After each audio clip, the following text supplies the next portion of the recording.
পিএসএলে একসাথে 3 থেকে 4টি ফ্র্যাঞ্চাইজির রীতিমতো উঠে পড়ে লেগেছে মুস্তাফিজুর রহমানকে দলে ফেরাতে। এমনকি পাকিস্তান ক্রিকেট বোর্ড থেকে তাকে বিশেষ সম্মাননা দেওয়ার ব্যবস্থা করা হচ্ছে।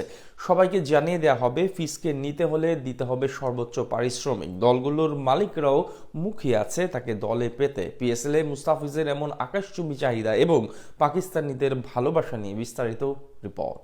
ভারতীয়রা যখন মুস্তাফিজুর রহমানকে বাদ দিয়ে দিয়েছে আইপিএল থেকে, তখন পাকিস্তান ক্রিকেট বোর্ড টাইগার পেসারের জন্য ব্যবস্থা করছে বিশেষ সম্মানের। বিসিসিআই নয়, বাংলাদেশের আসল বন্ধু যেন পাকিস্তান ক্রিকেট বোর্ড, যার উদাহরণ হতে পারে আসন্ন পিএসএল এ মুস্তাফিজের আকাশচুম্বী চাহিদার বিষয়টি।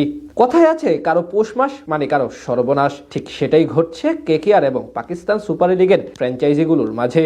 দেশের বোর্ডের কথা শুনে 9 কোটি 20 লাখ রুপির মুস্তাফিজুর রহমানকে বাদ দিয়ে এক প্রকার বড় সমস্যার মাঝে পড়েছে কলকাতা নাইট রাইডার্স। নিজেদের টিম কম্বিনেশন এবং বিশাল সমর্থক গোষ্ঠী হারিয়ে এক প্রকার কোণঠাসা অবস্থা তাদের। অন্যদিকে ফিসকে দলে নিতে চাচ্ছে পিএসএল এর একসাথে 3 থেকে 4টি ফ্র্যাঞ্চাইজি।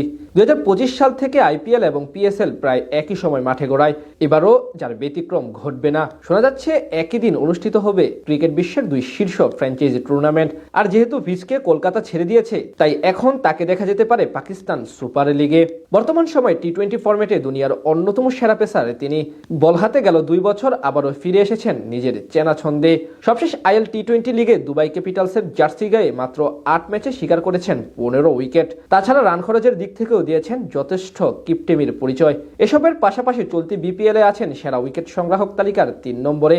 গত বছর জাতীয় দলের হয়ে ওভার প্রতি রান খরচ করেছেন কেবল 6। এমন দুরন্ত ফর্মে থাকা ফিস টি20 ক্রিকেটের জন্য যে কোনো দলের জন্যই হতে পারেন বড় ট্রাম্প কার্ড। আর সেই কথা মাথায় রেখেই পিএসএল এর ফ্র্যাঞ্চাইজিগুলো উঠে পড়ে লেগেছে।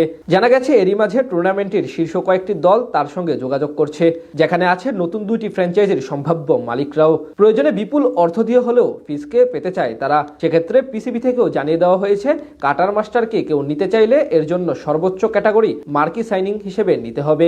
এছাড়া ফিজের মার্কেট ভ্যালু বা ব্র্যান্ড ভ্যালু এবং সর্বোচ্চ সম্মান নিশ্চিত সচেষ্ট দেশটির ক্রিকেট বোর্ড। বিষয়গুলো নিশ্চিত করেই ফ্র্যাঞ্চাইজিগুলোকে দলে নিতে হবে তাকে। সেখান থেকে বলা যায় মুস্তাফিজুর রহমানের জন্য বাড়তি সম্মানের ব্যবস্থা করেছে পাকিস্তান ক্রিকেট বোর্ড। পাশাপাশি এবার পিএসএল এর সবচেয়ে চাহিদার মাঝে থাকা ক্রিকেটারও তিনি।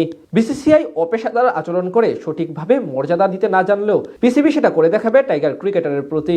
একেই তো বলে বন্ধুত্ব। ক্রিকেট ভদ্রলোকের খেলা, সেখানে এমন দৃশ্য দেখা যাবে এটাই তো স্বাভাবিক। কিন্তু বিসিসিআই দিন দিন নিজেদের ছোট মনের পরিচয় দিয়ে বিষয়টি বিতর্কিত করে যাচ্ছে। উল্লেখ্য 2026 আইপিএল নিলামের রেকর্ড 9 কোটি 20 লাখ রুপি বা 12 কোটি 45 লাখ টাকায় কলকাতা নাইট রাইডার্সে যোগ দিয়েছিলেন মুস্তাফিজুর রহমান। কিন্তু বিসিসিআই নির্দেশে পরবর্তীতে তাকে বাদ দিতে এক প্রকার বাধ্য হয় শাহরুখ খানের মালিকানাধীন ফ্র্যাঞ্চাইজি।